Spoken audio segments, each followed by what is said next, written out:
Shalom sahabat setia Marturia Ministry. Mari awali hari baru ini dengan bersatu teduh dalam doa dan ucapan syukur kepada Tuhan. Karena Tuhanlah yang menuntun kita setiap saat dan membukakan jalan-jalan hidup kita, serta memberikan sukacita bagi saudara-saudari kita yang ditambahkan setahun usia kelahiran dan usia pernikahan. Khususnya bagi Bapak Abraham Alexander Luhulima dan anak Lovely Princess A. Sembiring yang boleh dipercayakan untuk merayakan usia kelahiran. Demikian untuk keluarga yang berbahagia, Bapak Panji Agung Nugroho Simbolon dan Ibu Rodiani Situmorang yang dipercayakan mengingat rayakan usia pernikahan. Doa kami kiranya anugerah rahmat Kristus senantiasa memberkati dengan menyempurnakan sukacitanya lewat kekuatan, kesehatan, dan hikmat Allah dalam menapaki hari-hari hidup ke depan. Kini kita akan disapa dengan sabda Tuhan, mendaluinya kita sehati di dalam doa. Ya Bapa, inilah kami anak-anak-Mu yang telah siap mendengarkan suara Tuhan lewat bacaan Alkitab di saat ini.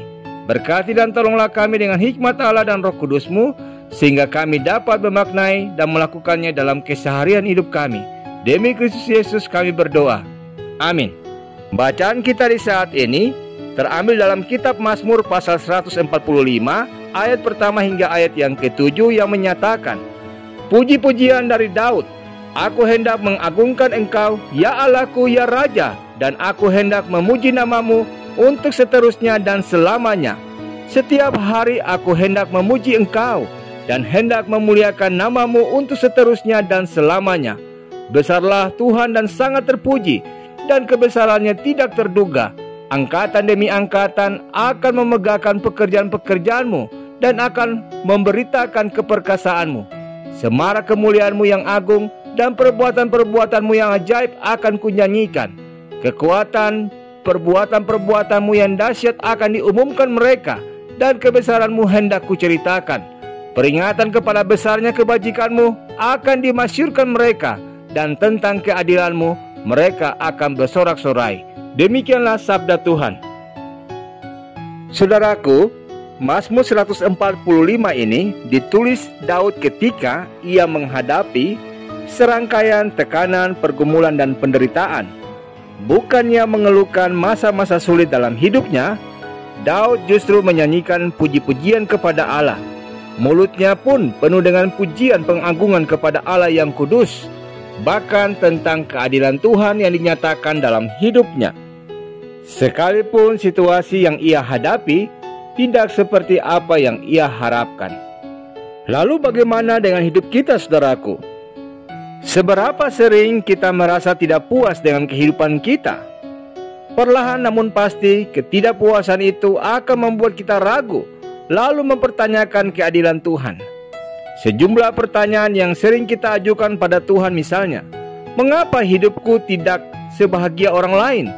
Mengapa aku yang hidup benar justru gagal, sementara orang yang melakukan kejahatan dalam kefasikan hidupnya diwarnai dengan kesuksesan? Mengapa nasibku tidak seberuntung teman-temanku? Benarkah Tuhan itu adil? Saudaraku, marilah kita belajar dari seorang pemazmur Daud. Tuhan selalu adil di dalam jalan-jalannya. Bahkan ketika hari ini kita diperhadapkan dengan sejumlah persoalan dan beragam kehidupan yang sulit, Tuhan tetap adil. Lalu, mengapa hanya kita yang mengalami persoalan sulit, sementara orang lain hidupnya selalu tampak mudah? Dalam hal ini pun Tuhan tetap adil, saudaraku. Dia tahu kita punya kekuatan untuk menanggung setiap pencobaan yang terjadi, dan tidak mungkin Ia membiarkan kita mengalami pencobaan yang melebihi kekuatan kita. Kapasitas kita besar, maka kita juga diizinkan oleh Tuhan mengalami masalah yang begitu besar. Sementara orang lain barangkali punya kapasitas yang lebih kecil, maka mereka hanya diizinkan mengalami masalah yang lebih kecil dari kita. Intinya, saudaraku, jangan pernah meragukan keadilan Tuhan. Seperti kata pemazmur di ayat yang ke-7, peringatan kepada besarnya kebajikan-Mu akan dimasyurkan mereka, dan tentang keadilan-Mu mereka akan bersorak-sorai. Amin. Saudaraku, kita akhiri saat teduh kita di dalam doa. Tuhan Yesus yang baik, terima kasih untuk sabda-Mu di hari ini yang mengingatkan kami untuk tidak meragukan keadilan Tuhan yang dinyatakan dalam hidup kami lewat beragam gumulan hidup yang kami hadapi. Biarlah hikmat-Mu memampukan kami dengan rendah hati belajar mempercayakan hidup kami ke dalam tangan pengasihan-Mu. Bahkan ketika kami akan melakukan beragam aktivitas karya kerja layan kami di hari ini. Demi kasih Kristus kami berdoa. Amin. Selamat pagi saudaraku. Ingatlah bahwa Tuhan selalu adil di dalam jalan-jalannya, bahkan dalam perkara kecil sekalipun. Yakinilah sehingga hidup kita senantiasa dipenuhi syukur dan berkat-Nya. Selamat beraktivitas. Tuhan Yesus memberkati.